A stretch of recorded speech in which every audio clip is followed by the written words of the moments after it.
उत्तर प्रदेश में विधानसभा की जिन 9 सीटों पर उपचुनाव हो रहे हैं उनमें संगम नगरी प्रयागराज की फूलपुर सीट भी शामिल है।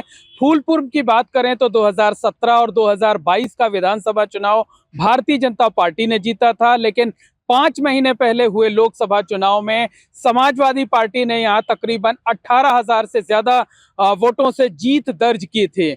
बात अगर करें फूलपुर की तो उम्मीद ये जताई जा रही थी कि फूलपुर में इस बार स्थानीय मुद्दों पर चुनाव हो सकता है, लेकिन धीरे धीरे कर यहाँ का चुनाव 2 नारों पर सीमित होता जा रहा है। पहला नारा वो जिसे मुख्यमंत्री योगी आदित्यनाथ ने दिया था कि बटोगे तो कटोगे, और दूसरा नारा वो जिसे अखिलेश यादव ने जारी किया है कि जुड़ेंगे तो जीतेंगे।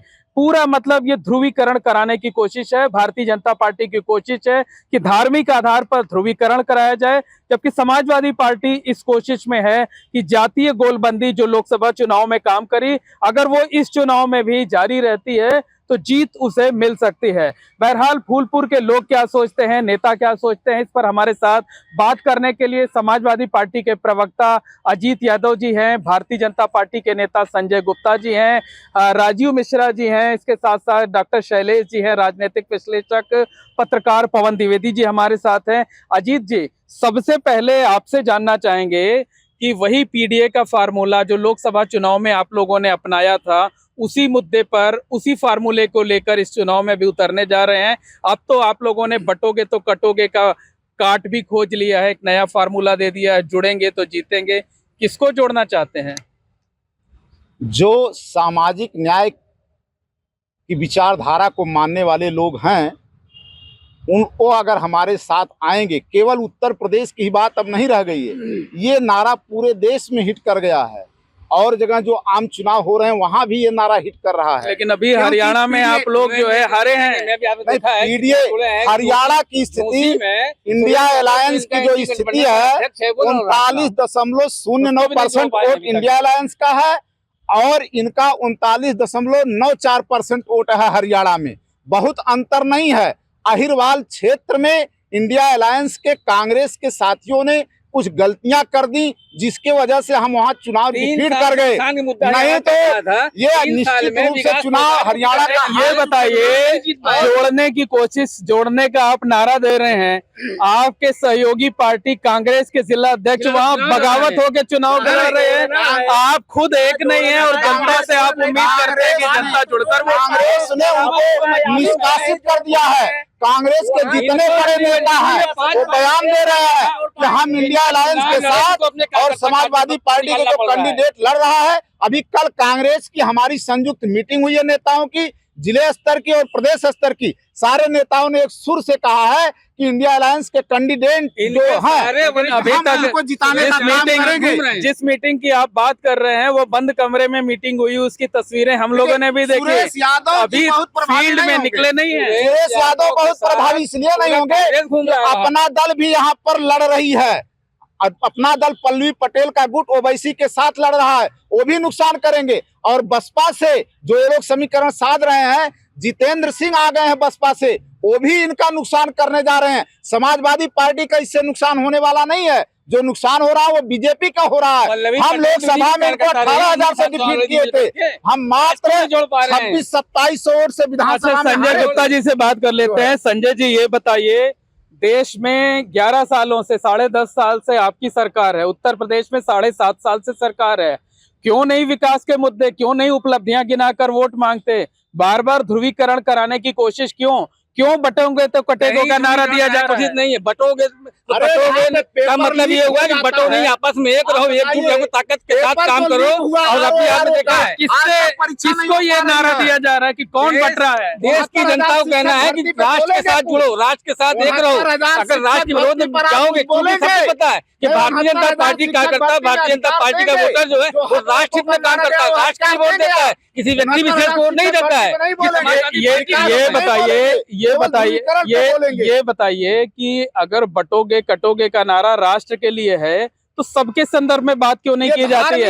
ये फिर हिंदू मुसलमान की बात क्यों कही जाती है? कहीं नहीं, आप देख लीजिए हमारे यहाँ कितना विकास हो रहा है। विकास के नाम पे आप देखिए, धर्म के नाम पे नहीं है सारा विकास। आप अगर हम लोगों ने निःशुल्क भवन दिया है, मकान दिया है, तो सबसे ज्यादा किसी धर्म के लोगों ने लिया है, मुस्लिम धर्म के लोगों ने लिया है। इतना और उससे देखिए उसके बाद कई जगह ऐसे हैं जहाँ पर 250-300 मकान में 250 मकान मुसलमानों को दिया गया है। तो कहाँ हमारा ये नारा है कि हम धर्म के खिलाफ हैं? हमने ये कहा है कि राष्ट्र के हित में एक रहो। मतलब योजनाओं का लाभ सबको देंगे, लेकिन जब वोट मांगने की बारी आएगी तो ध्रुवीकरण बना नहीं, ध्रुवीकरण नहीं, हम वोट विकास के नाम में मांगते हैं। हम धर्म के नाम में वोट कभी नहीं मांगा है। तो ये फिर क्या है, बटोगे तो कटोगे? बटोगे मतलब ये होगा कि एक रहो, एक देश के लिए एकजुट रहो। ये किसी धर्म के लिए नहीं है, किसी जनता वोट के लिए ये नहीं है, ये इनके लिए है। ये जो कह रहे हैं जोड़ोगे तो जीतेंगे। आप कह रहे हैं कि वो वोट के लिए कह रहे हैं, और जो आपके नेता ने नारा दिया है कि जुड़ेंगे तो जीतेंगे, ये वोट कमाने के लिए नहीं, ये वोट पाने के लिए नहीं, ये पुण्य कमाने के लिए है। ये जो है जब चुनाव आता है तब ये सांप्रदायिक ध्रुवीकरण करना चाहते हैं। और आप जातीय आधार पर ध्रुवीकरण करना चाहते हैं। आप जातीय आधार पर ध्रुवीकरण करना चाहते हैं। बहराइच का जो दंगा हुआ वो किस आधार पर कराया गया? वो बहराइच का दंगा कराया गया था, खुलकर के सामने आ गया। और 69,000 शिक्षक भर्ती में हम लोग इसलिए कह रहे हैं कि जो हमारे पीडीए के साथी हैं उनका जो हक अधिकार नौकरियों में मारा जा रहा है, 69,000 शिक्षक भर्ती में जो हक अधिकार मारा गया पीडीए के लोगों को, जो लगातार वहां पे विद्यार्थी प्रतियोगी छात्र आंदोलन कर रहे हैं, और पीडीए के जो नेता है भाजपा के, उनके चौखट पर जाकर के माथा ये देखिए संजय जी कुछ कहना चाहते हैं। संजय जी सवाल मेरा ये है कि अभी बात हो रही थी तो आप कह रहे थे जुड़ेंगे तो जीतेंगे, किनको ये जोड़ना चाहते हैं? जोड़ रहे हैं ना, पल्लवी को अपने साथ रख पाए ना, कांग्रेस को रख पा रहे हैं, तो किसको जोड़ेंगे? पल्लवी को जोड़ना चाहते हैं। ये जोड़ना चाहते हैं केवल उन लोगों को जो भारतीय जनता पार्टी के खिलाफ माफियाओं को जो जमीन कब्जा करते हो, जिनके लिए जिनकी भैंस के पीछे पुलिस घूम रही हो, जिनकी भैंसों का जिनका प्राण हो जाता था, सीओ स्तर का आदमी भैंस जोड़ने का काम करता था, ऐसे लोगों को जोड़ो।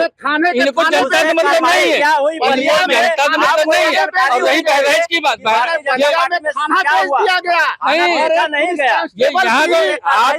समाजवादी पार्टी सरकार में आपने सुना होगा कि आप लोग एक लोग बोलिए, तब तक और भी लोग हैं। देखिए हमारे साथ पत्रकार पवन द्विवेदी जी हैं। पवन जी, क्या लगता है कि फूलपुर में मुद्दों पर चुनाव होगा या ऐसी जाति और धार्मिक ध्रुवीकरण पर? अब तो चुनाव में मुद्दे गायब हो गए, सब ध्रुवीकरण की राजनीति हो गई। ना तो विकास है, ना तो रोजगार है, कुछ भी नहीं है। अगर ये सब होता तो भाजपा को लोकसभा चुनाव में इतनी परेशानियों का दिक्कत न होती। अभी मऊ का उपचुनाव हुआ, उसमें करीब 40,000 से बीजेपी कैंडिडेट। इससे पहले चलते हैं, शिवराज सिंह चौहान थे सीएम, 3-4 बार थे आपके मध्य प्रदेश, मऊ की सीट हारे थे। अभी पिछले इसी चुनाव में राजस्थान में भाजपा की सरकार बनी, वहाँ जो इनका मंत्री था, जीता था, चुनाव लड़ा था, वो 40,000 से चुनाव हार गया। देखिए ध्रुवीकरण की सारी राजनीति हो गई, कौन किस कास्ट को कितना जोड़ लेता है, तोड़ लेता है। हमारे साथ राजनीतिक विश्लेषक डॉक्टर शैलेश जी हैं। शैलेश जी, ध्रुवीकरण तो दोनों लोग करा रहे हैं, वोट के लिए ही ध्रुवीकरण करा रहे हैं। वो चाहते हैं कि धार्मिक आधार पे हो, ये चाहते हैं जातीय आधार पे हो। क्या लगता है कि इनका नारा कारगर होगा या इनका नारा कारगर होगा फूलपुर में? ये बताना बड़ा मुश्किल है, क्योंकि लड़ाई दो ध्रुवी है, और जब जब धर्म की राजनीति हुई हो तब जाति की राजनीति आगे आती है, और जब जाति की राजनीति हुई हो तो धर्म की राजनीति आगे आई है। यह एक दूसरे के पूरक हैं। भारतीय राजनीति में धर्म और जाति एक दूसरे के पूरक हैं। खासतौर से उत्तर भारत का जो बेल्ट है, राजस्थान से लेकर पूरे बिहार तक, यहाँ निश्चित रूप से, और देश जब स्वतंत्र हुआ तब से, चाहे सोशलिस्ट पार्टियां रही हो, कांग्रेस रही हो, जनसंघ रहा हो, चाहे वर्तमान जो सोशलिस्ट पार्टियां हैं, उस सबके साथ। मतलब ध्रुवीकरण तो हर कोई कराना चाहता है, कहां पर किसको क्या सूट करता है ये देखने वाली बात होगी। हमारे साथ राजीव मिश्रा जी हैं। राजीव जी, फूलपुर में क्या परिदृश्य देख रहे हैं? देखिए मोइन भाई, हर पार्टी मौका दे करके अपना निशाना साधती है, तो यहाँ पर भी स्थितियाँ वही है जो है। और अगर मैं पिछला अगर आप रिकॉर्ड देखें, सपा की सरकार में देखें, क्या सपा ने ध्रुवीकरण नहीं किया? क्या सपा केवल 2 जात को लेकर के पूरी राजनीति को लेकर आगे बढ़ी? नहीं, बिल्कुल। देखिए आप, अगर उन्होंने देखी तो उन्होंने केवल, मैं खुल के कह रहा हूँ, उन्होंने यादव और मुस्लिम वर्ग को ही केवल प्रमोट किया। तो ऐसा नहीं है। तो ये तो नारा अगर योगी जी ने दिया है कि मौका तो भाजपा ने ही दिया ना, कि भाजपा के ऊपर ठप्पा लगा कि वो सवर्णों की पार्टी है, तो पिछड़ों दलितों को उन्होंने गोलबंद करने की कोशिश की। ठीक है, अगर आप, ये तो नजरिया है देखने का, अपना अपना नजरिया है कि आप किस नजरिए से उसको। बिल्कुल, और भी लोग हैं, उनसे बात कर लेते हैं। क्या नाम है आपका? आप तो युवा हैं जी। पंकज कुशवाहा नाम है। पंकज जी, ये बताइए, आप कुशवाहा हैं और ये आपके साथी हैं जो ओबीसी वर्ग की बात कर रहे हैं। खुद आपकी बिरादरी के डिप्टी सीएम हैं, क्या लगता है कौन बड़ा फैक्टर काम कर रहा है यहाँ पे? फैक्टर क्या देखा जाए तो समाज जो है बंटने के कगार पे है, कोई एक साथ होकर रहना नहीं चाहता है, लेकिन हमारी सरकार ने हमारे समाज को जोड़ने का काम किया है। जो लोग कौन सी सरकार ने? ये हमारी भाजपा सरकार ने। अच्छा, और किसके साथ जाना चाहेंगे? जैसे वो हैं, अब वो बटे कटे की राजनीति तो करना चाहते नहीं हम लोग, लेकिन नारा दे देते हैं। क्या करेंगे, मजबूरी है। नारा दे देते हैं, मजबूरी है। चलिए भाई, इनकी मजबूरी है नारा देना। आपका क्या नाम है? संजय श्रीवास्तव राजन। संजय जी, ये बताइए क्या लगता है फूलपुर में क्या माहौल नजर आ रहा है? माहौल एकदम क्लियर है भाई साहब। भारतीय जनता पार्टी यहाँ 50,000 से ऊपर चुनाव जीतने जा रही अरे है। वो आखिर ठीक है, 50,000 से ज्यादा जीतने जा रही है। वो कोई दो वजह बता दीजिए कि सुनिए पहले सवाल पूरा होने दीजिए कि लोकसभा चुनाव में जिन लोगों ने भारतीय जनता पार्टी को वोट नहीं किया, कौन सी ऐसी वजह दो बड़ी हो गई कि अब इस चुनाव में कर देंगे? हर जगह जो है जहाँ सीट जीती होती है, विनिंग सीट होती है, वहाँ पे प्रत्याशी से कुछ हो सकता है कमी बेसी हुई हो, पार्टी का फंडा एकदम साफ है कि 18,000 से हार जाए। नहीं, वो ठीक है। 18,000 से वहाँ हारी तो कहीं जीती।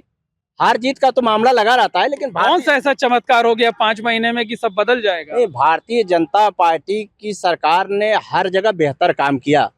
कुछ समाजवादी सरकार तो 7.5 साल से है ना भाई। संजय जी हैं, उनसे बात करते हैं। संजय भाई, ये बताइए कि आखिर 5 महीने में ऐसा क्या बदल गया कि आप इतनी बड़ी जीत का दावा कर रहे हैं कि 50,000 वोटों से जीतेंगे? जिस जनता ने अभी लोकसभा चुनाव में गलती की थी, उसको रियलाइज हो रहा है कि हम लोगों ने गलती कर दिया, क्योंकि समाजवादी पार्टी और कांग्रेस के लोग कोई करने की स्थिति में नहीं है। विकास जो है हमारा भारतीय जनता पार्टी सरकार ही करेगी। उनको चाहे राशन मिल रहा हो, चाहे भवन मिल रहा हो, चाहे पेंशन मिल रहा हो, सारी चीजें, सब कुछ। नहीं, सत्ता का राशन तो आपके पास भी था, आप कहाँ थे उस समय? ये दारू वालों को राशन दिया करते थे, गेहूं पर पानी डलवा के गेहूं सड़वा दिया करते थे, और वही गेहूं जो आज हम गरीबों को दे रहे हैं, ये शराब माफियाओं को दिया काम किया करते थे। तो उस समय इनको नहीं समझ में आता था कि राशन सत्ता का लाभ गरीबों को दे दें। आज इनको लग रहा है जब भारतीय जनता पार्टी सुशासन के तहत। लेकिन ये बताइए कि आप लोगों के पास उपलब्धियां नहीं क्या गिनाने के लिए कि ये धार्मिक आधार पर जो है वोट मांगना, जातीय आधार पर गोलबंदी करना? जातीय आधार पर वोट मांगा ही नहीं हमने, सबका साथ सबका विकास के नाम पर वोट मांगा है। आप देख लीजिए हमारे साथ सारी जातियां के लोग, इनके पास ये बताते हैं मेरा MY क्या होता है। हमारे पास पूरा गठबंधन है। उनके पास मुसलमान और यादव की नाम बात करते हैं, लेकिन हम तो नहीं करते। हम तो सबका सम्मान करते हैं। हम लोग ऐसा कोई नहीं है जिसके साथ मुठला बटना ना हो, वोट ना मांगते हो, हमारा कोई सदस्य ना बनाओ। अभी इलाहाबाद में सदस्यता अभियान चल रहा था, जिसमें आप विश्वास मानिए कि लगभग 20,000 से ज्यादा मुसलमान यहाँ पर सदस्यता ग्रहण की है। ये क्या है? फिर आप ही की पार्टी के नेता बयान देते हैं कि सबको ट्रेन पे बैठ के पाकिस्तान चले जाना चाहिए। वो बयान वो नहीं होता है। हर माफिया जो है मुसलमान नहीं निकलता है, इसलिए बोलना पड़ता है, क्योंकि जब भी देखिए कोई पकड़ा जाता है। बताइए, टॉप 10 अपराधियों की सूची अखिलेश जी ने मांगा कि कौन है उत्तर प्रदेश में, दिया इन्होंने। देखिए, मंडल पे मंडल ही जीतेगा चुनाव, और ये अगर धार्मिक ध्रुवीकरण कर रहे हैं तो सामाजिक न्याय और आरक्षण का जो हक मारा जा रहा है, दलितों, पिछड़ों, अल्पसंख्यकों का, जो नारा आप लोगों की तरफ से दिया गया है, बात घूम फिर के वही 35 साल पहले चली गई। मंडल और कमंडल जिसका ये जिक्र कर रहे हैं, आप कमंडल की बात कर रहे हैं, हिंदुओं के एकजुट होने की बात कर रहे हैं, और ये सामाजिक न्याय की बात कर रहे हैं। हिंदुस्तान में रहने वाले व्यक्ति अपने आप को ये जाति धर्म नहीं मानता है। राष्ट्रहित में समझता है कि राष्ट्रहित में क्या काम कर सकते हैं हम, और वो राष्ट्रहित में ये मुद्दा पिछड़ा वर्ग आयोग ने लिख करके दिया सरकार को, और हाई कोर्ट की डबल बेंच ने कहा कि 69,000 शिक्षक भर्ती में अन्याय हुआ है छात्रों के साथ, उनका हक दिया जाए। और यहीं पर लोक सेवा आयोग इलाहाबाद में है, पहली बार ऐसा एग्जाम हुआ है जिसकी एक नमूना बन गया है और इसके पहले लोकसभा आयोग का पेपर देखा हम लोगों ने कि सारे यादव की भर्ती हो करती थी।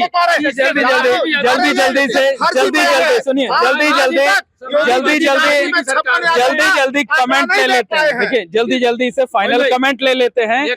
फूलपुर को लेके अब क्या दावा है? इसके पहले सरकार में नौकरी पाने का जो क्राइटेरिया था केवल यादव, अगर आप यादव हैं तो गांव के अंदर बता दें मेरी नौकरी पक्की है, दौड़िए लेकिन 7.5 साल से CBI जांच चल रही है। आप लोग तब भी कहते थे 7.5 साल से सीबीआई जांच चल कोई रही जांच है, नहीं। अभी तक आप लोग एक गलती साबित नहीं कर पाए कि इनकी सरकार में कुछ गड़बड़ हुआ नहीं, था। गड़बड़ तो बहुत हुआ है, जांच कर रही है, जांच रही फूलपुर की बात आप देखिए, फूलपुर में जो विकास हुआ है, तमाम काम हुए हैं, सड़क बनी है, मकान दिया गया, राशन दिया, उसके ऊपर जनता जो है तो विश्वास अगर कहीं है तो भारतीय जनता पार्टी की सरकार। हिंदू होंगे वो अच्छा ये बताइए, फूलपुर को लेके अब क्या दावा है?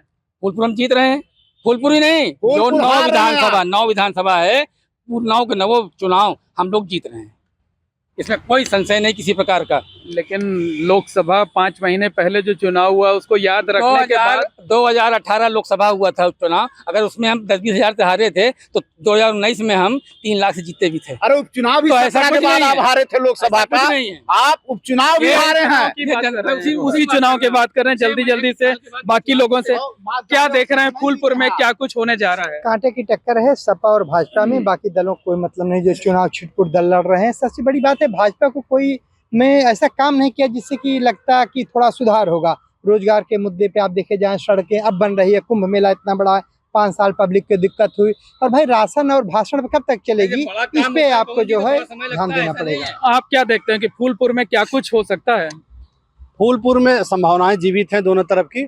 आप एक बात पूछ रहे थे बड़ा इंटरेस्टिंग कि ये जो कटेंगे तो बटेंगे, उसके मुझे यह समझ में आया कि जो मुख्यमंत्री जी का एक नारा था बुलडोजर पॉलिसी, यह उसकी काट में आई थी। बुलडोजर पॉलिसी से हुआ यह था कि जो राजस्व अधिकारी थे वो अनावश्यक गाँव में गिराव में जाकर के नोटिस डाल करके गरीबों का झोपड़ा उजाड़ देते थे। फूलपुर में क्या होगा आप ये बताइए। तो फूलपुर में अगर मैंने कहा अगर मुद्दे जीवित है पीडीए के तो सपा ही ले जाएगी, अगर स्थानीय मुद्दे हावी रहेंगे, अब कुंभ का मेला है और समीकरण साथ लेगी तो बीजेपी जीत सकती है। उम्मीद खाली गर्दा बीजेपी जीत सकती है। क्या लगता है कि फूलपुर में क्या होगा रिजल्ट? बस बीजेपी जीतेगी। बीजेपी जीतेगी। क्या हो सकता है फूलपुर में? 50-50 50-50 यानी कह पाना मुश्किल है। बिल्कुल, दोनों तरफ कुछ भी हो सकता है। कुछ भी हो सकता है। क्या लगता है? भारतीय जनता पार्टी निश्चित विजय प्राप्त करेगी, इसमें वजह? कोई शक नहीं है। वजह मिशन है, एकदम सीधा भारतीय जनता पार्टी का मामला ये है कि गरीबों के साथ भारतीय जनता पार्टी साथ कदम से कदम मिला के चल रही है। विपक्ष तो कहता है कि भारतीय जनता पार्टी सिर्फ अंबानी अडानी की सरकार है। आज बताइए कि अखिलेश जी नारा दे रहे हैं कि जुड़ेंगे तो जीतेंगे, परिवार को जोड़ने में कहीं असफल हो जाते हैं। जिनके परिवार होगा उन्हीं को परिवार को जोड़ने में असफल होते हैं, देश को जोड़ेंगे, प्रदेश को जोड़ेंगे, ये कैसी बात है ये भाई? तो बड़ा सवाल है, ये तो बड़ा सवाल है। परिवार को नहीं अगर जोड़ पा रहे परिवार को नहीं जोड़ पा रहे हैं, फूलपुर में अपने गठबंधन के नेता को नहीं जोड़ पा रहे हैं, जिलाध्यक्ष बगावत होकर करके चुनाव लड़ रहा है और आप उम्मीद करते हैं कि जनता आपके लिए जुड़ जाए। जिस परिवार पे वो गए हैं उस परिवार पे हम कमेंट नहीं करना चाहते। अगर निजी उस चीजें परिवार ठीक पे भी हम नहीं जाएंगे निजी तो चीजें बड़ी ठीक बात भी हो नहीं जाएगी। लेकिन हाँ, इस प्रदेश में महिलाएं हों, चाहे जवान हों, चाहे नौजवान हों, चाहे किसान हों, और सारे के सारे लोग परेशान हैं। बेरोजगार तो इतना परेशान है कि डेली के डेली यहीं इलाहाबाद में एक लड़की या एक लड़का आत्महत्या करने को मजबूर जब है। आपकी सरकार थी, सुनिए आपकी सरकार थी तो यहीं लोक सेवा आयोग यहाँ से 200 मीटर की दूरी पे है। पूरे 5 साल जो है चलता था। आयोग बन गया है, पेपर लीक आयोग, आरओ की परीक्षा आउट हुआ, एलटी ग्रेड की परीक्षा आउट हुआ, मंजू कटियार परीक्षा नियंत्रक, अंजू कटियार परीक्षा नियंत्रक इनकी जेल गई जो है, और इसके बाद उनको फिर ज्वाइनिंग तो यही कहते हैं कि हमारे यहाँ कार्रवाई हो रही है, आपके यहाँ कार्रवाई नहीं होते थे। नहीं दिए थे। डीजे बजाने वाले को अच्छा, फाइनल कमेंट फूलपुर में क्या होगा? फूलपुर हम समाजवादी पार्टी के लोग भारी बहुमत से जीतने जा रहे हैं और जीतेंगे। मुस्तफा सिद्दीकी जी चुनाव 100% ये जीतेंगे। तैयार रहे ईवीएम पे रोने के लिए। ईवीएम ने दगा दे दिया, इसकी तैयारी चल रही है कि कहाँ पर बयान देना है, आयोग से कब मिलना रहेगा।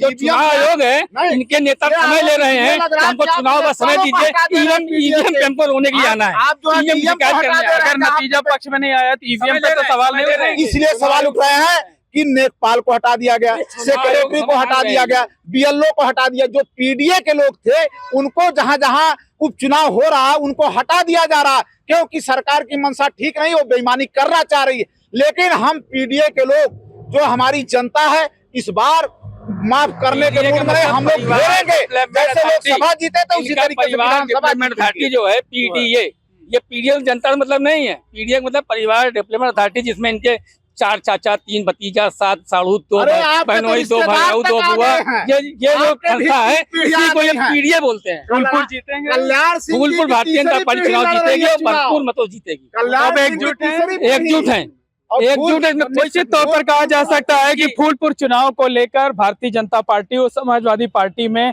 कांटे का मुकाबला देखने को मिल सकता है। दोनों पार्टियों के जो नेता हैं वो बड़े बड़े दावे कर रहे हैं, लेकिन जो जनता है, जो राजनीतिक विश्लेषक हैं, उनका ये कहना है कि मुकाबला कांटे का होगा और जीत का सेहरा किसी के सर भी बन सकता है।